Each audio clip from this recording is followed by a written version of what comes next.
Welcome dear students. General science के हम कुछ आउटस्टैंडिंग क्वेश्चन रीड कर रहे हैं और ऐसे प्रश्न जो होते हैं बड़ी एग्जामिनेशन में पूछे जाते हैं, हर स्टूडेंट को याद नहीं होते हैं। इसलिए क्लास को ध्यान से सुनेंगे। चैनल को अभी तक सब्सक्राइब नहीं किया है तो चैनल को सब्सक्राइब कर लें, बेल आइकन को भी दबा दें, क्योंकि बेल आइकन दबाते ही अच्छी क्लास की सूचना आपको मिलेगी और अच्छी क्लास पर सबका अधिकार है, आपका भी अधिकार है। तो डियर स्टूडेंट्स, आज की क्लास में फंजाई जो है, कवक जो होते हैं, उनसे संबंधित और क्या क्या बातें महत्वपूर्ण हैं जो आपकी एग्जामिनेशन में पूछी जा सकती है, जिनको जानना आपके लिए ज़रूरी है, क्योंकि एक पर्सन जो है आपको कंपटीशन से बाहर कर सकता है। तो देखिए, कवकों से संबंधित और बातें जानने की कोशिश करेंगे। तो पहली महत्वपूर्ण बात या पहला महत्वपूर्ण प्रश्न जो है वह है कीट रोग। कीट रोग जो होता है वह किसके कारण होता है? कवक के कारण होता है। ये बात आप ध्यान में रखें। और कवक से जो कीट रोग जो होता था हर साल लग जाता था, तो उसकी स्टडी जिसको कहते हैं वार्षिक प्रत्यावर्तन, कीट रोग के वार्षिक प्रत्यावर्तन का अध्ययन किसने किया था? ये भी बहुत बढ़िया प्रश्न है। तो आप बताएंगे डॉक्टर केसी मेहता। कीट रोग केसी मेहता, कीट रोग केसी मेहता, कीट रोग केसी मेहता। ये बात आप ध्यान में रखेंगे। फिर अगेरिकस, अगेरिकस जो है उसको गिल फंजाई भी कहते हैं, ये भी ध्यान में रखना। Agaricus Gill fungi, Agaricus Gill fungi. प्रश्न नए हैं, ठीक है, इसलिए इनको याद करना जरूरी है। अरे जो आप जानते हो, विटामिन केयर, प्रोटीन्स केयर, जिसको कहते हैं डाइजेशन केयर, फिर मिश्र धातुओं केयर, इनके प्रश्न तो आप लोग जानते हो।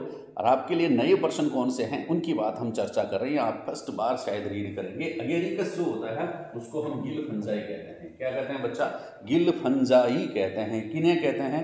किसे कहते हैं? अगेरिकस को गिल फंजाई कहते हैं। एक और महत्वपूर्ण प्रश्न, यीस्ट जो होता है, यीस्ट आप जानते हो, यीस्ट सेकेरोमाइसीस जिसको कहते हैं। यीस्ट जो होता है जिसका उपयोग किण्वन में किया जाता है, यीस्ट वो होता है जिसका उपयोग एल्कोहल बनाने में किया जाता है, ठीक है। तो यीस्ट जो होता है उससे भी विटामिन बी कॉम्प्लेक्स अपने को प्राप्त होता है। विटामिन बी कॉम्प्लेक्स कौन कौन से? देखो, थायमीन अपने को प्राप्त होता है, ठीक है, विटामिन B1 जिसको थायमीन भी कहते हैं, ठीक है। फिर राइबोफ्लेविन भी प्राप्त होता है, फिर निकोटेनिक अम्ल भी प्राप्त होता है और बायोटीन भी प्राप्त होता है। कहने का मतलब आप लोग कह सकते हो कि B complex, vitamin B complex जो है वो किससे प्राप्त होता है? यीस्ट से प्राप्त होता है। कौन सा कवक विटामिन बी कॉम्प्लेक्स का मुख्य या प्रमुख स्रोत हो सकता है? तो दैट इज यीस्ट। यीस्ट जो है विटामिन बी कॉम्प्लेक्स, ध्यान रखना।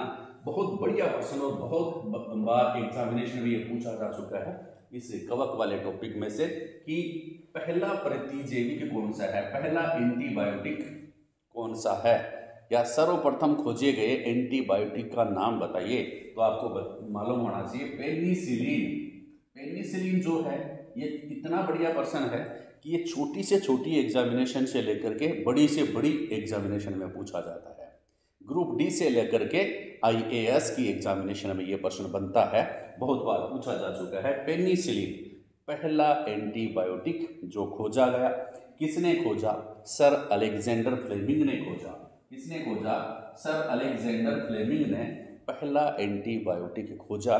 कब खोजा? 1929, 1929, 1929 या एकम 20 या एकम 30, एकम 20 और एकम 30 में, एक कम 20 और एक कम 30, 1929, ठीक है। मैं पेनिसिलिन की खोज की, किसने की? अलेक्जेंडर फ्लेमिंग ने की। आप फ्लेमिंग भी ध्यान में रखेंगे, penicillin Fleming, penicillin Fleming, penicillin Fleming याद रह जाएगा। किससे की? कवक से की, लेकिन कौन सा कवक था? पेनिसिलियम नोटेटम, याद रखेंगे, क्योंकि ये कवक का नाम है पेनिसिलियम, इसलिए इसका नाम पेनिसिलिन रखा गया। पेनिसिलियम नोटेटम, पेनिसिलियम नोटेटम नामक कवक से यह पेनिसिलिन प्राप्त की गई। और इसको बहुत बढ़िया ये शब्द देखिए आप, वंडरफुल ड्रग्स, वंडरफुल ड्रग्स किसे कहते हैं? पेनिसिलिन को कहते हैं। कौन सी एंटीबायोटिक वंडरफुल ड्रग कहलाती है? तो दैट इज पेनिसिलिन, ठीक है। पेनिसिलिन को वंडरफुल ड्रग्स भी हम कहते हैं, कहा जाता है। नेक्स्ट देखिए, बायोलॉजिकल एसे। बायोलॉजिकल एसे क्या होता है? ठीक है, देखिए, या जिसको कहते हैं जैविक आमापन। जैविकीय आमापन किसे कहते हैं, तो आप ध्यान में रखेंगे कि एक कवक है जिसका नाम है एस्परजिलस नाइजर। क्या नाम है? Aspergillus niger. कवक है, कोई जीव है, ठीक है, उसके द्वारा खनिज तत्वों का अपन पता लगाएं तो इसको हम क्या कहेंगे? जैविकीय आमापन कहते हैं। एस्परजिलस नाइजर का उपयोग खनिज तत्वों का पता लगाने में किया जाता है, जैसे जिंक है, कैल्शियम है, मैग्नीशियम है, लेड है, मोलिब्डेनम है, ठीक है, इनको सूक्ष्म मात्रिक तत्व भी जनरली अपन कह देते हैं। उनका पता लगाने में इनको किया जाता है, किसका उपयोग किया जाता है? एस्परजिलस नाइजर का।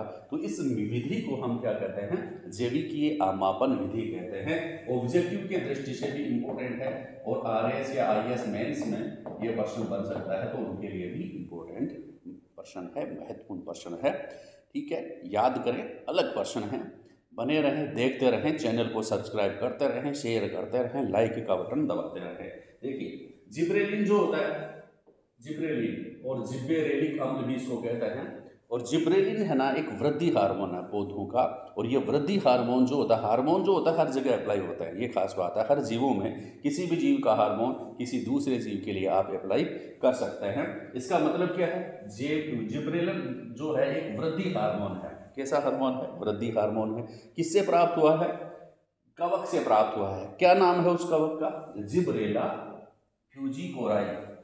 जिब्रेला फ्यूजिकोराई नामक कवक से जिब्रेलिन नामक हार्मोन प्राप्त होता है, जो क्या है? एक वृद्धि हार्मोन है। नेक्स्ट सिट्रिक अम्ल। नेक्स्ट कौन सा है? सिट्रिक अम्ल या साइट्रिक अम्ल, जिसको आप कह सकते हैं, यह भी कवक से प्राप्त किया जाता है। इंडस्ट्रियल रूप से इसको आप प्राप्त कर सकते हैं। कौन से कवक से? एस्परजिलस नाइजर से और सिट्रोमाइसिस पीफरियर है ना, एस्परजिलस से और सिट्रोमाइसिस से। एस्परजिलस नाइजर, जब ये एस्परजिलस नाइजर है, उसी से सिट्रिक एसिड भी प्राप्त किया जा सकता है, एस्परजिलस नाइजर से व सिट्रोमाइसिस पीफर से ये प्राप्त किया जाता है सिट्रिक अम्ल। अब बहुत बढ़िया प्रश्न, आप जाते हो होटल में, आपके पास मीनू रखते हैं कि आपको कौन सी सब्जी या कौन सी चपाती, कौन सा और क्या आप उसमें से पसंद करेंगे, तो उसमें लिखा होता है कि मशरूम है ना, मशरूम की सब्जी है ना, तो उसको भी आप सेलेक्ट कर सकते हैं। प्रश्न पूछ लेते हैं कि मशरूम क्या है, तो पहली बात वह फंजाई है, कवक है। मशरूम भी क्या है? फंजाई है या कवक है, जिनमें पर्णहरित नहीं पाया जाता है। तो खाने योग्य फंजाई या खाने योग्य कवक कौन कौन से हैं? नंबर 1 मशरूम, जिसके आप ऊपर आप टिक लगाते हैं। मशरूम क्या है? खाने योग्य कवक है, ध्यान में रखना। गुच्छी, गुच्छी का नाम एक और है मोरचेला, मोरसेला या मोरचेला, यह भी खाने योग्य कवक है। और तीसरा खाने योग्य कवक कौन सा है? अगेरिकस, यह भी खाने योग्य कवक है।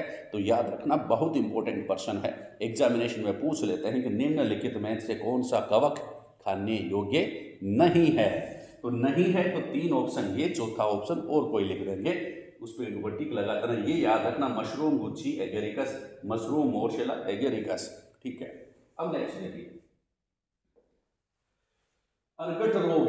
अर्गट रोग किससे संबंधित है, किसमें होता है? अर्गट रोग किसमें होता है? तो आप बताएंगे राई में। ना राई में ना दुहाई में, अर्गट रोग होता है राई में। किसमें होता है?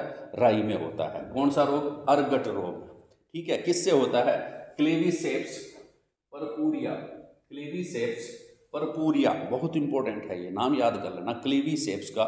क्लेवीसेप्स का नाम याद कर लेना, परपूरिया याद करो चाहे मत करो, लेकिन क्लेवीसेप्स आप ध्यान में रखना। इससे अर्गट रोग होता है। किसमें होता है? राई में होता है भाई, ठीक है। LSD, ये भी बहुत बढ़िया प्रश्न है। LSD पूरा नाम ही पूछ लेते हैं एग्जामिनेशन में कि LSD की फुल फॉर्म बताइए, तो आप बताएंगे लाइसर्जिक एसिड डाइएथिलेमाइड, लाइसर्जिक एसिड डाइएथिलेमाइड। बोलिए L से लाइसर्जिक, लाइसर्जिक बोल दो आप, लाइसर्जिक ऐसे एसिड होता ही है, उसमें कोई दिक्कत नहीं है। L से लाइसर्जिक, ठीक है, लाइसर्जिक एसिड।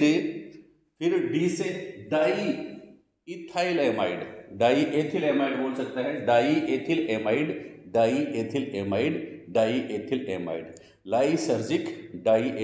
लाइसर्जिक एसिड डाइएथिलेमाइड, ये LSD का पूरा नाम है। क्या है ये?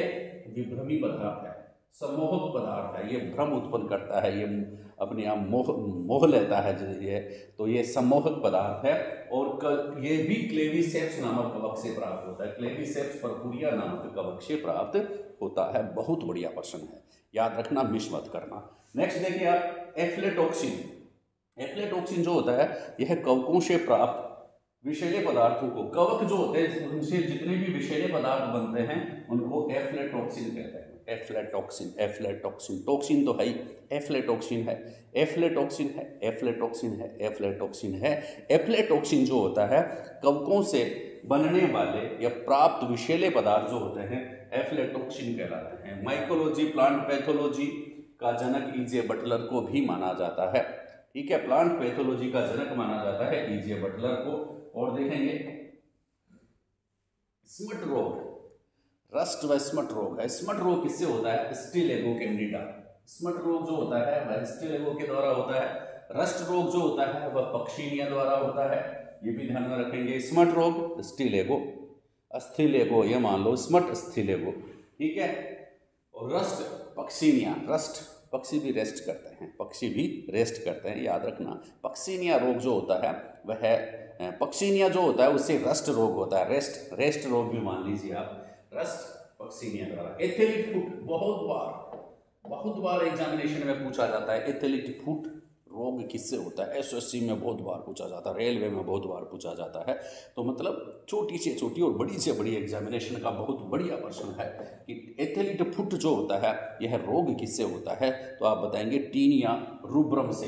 स्मट, रस्ट और एथेलिट फुट दाद, ये हर एग्जामिनेशन छोटी से छोटी बड़ी से बड़ी में पूछे जाते हैं, तो याद रखें। स्मट रोग स्टिलेगो के द्वारा कवक है, रस्ट रोग पक्सिनिया के द्वारा कवक है, और एथेलिट फुट ये भी कवक है, टीनिया रूब्रम के द्वारा ये फैलता है। दाद का कारण ये जो कवक हैं वो कौन कौन से? ट्राइकोफाइटोन और माइक्रोस्पोरम।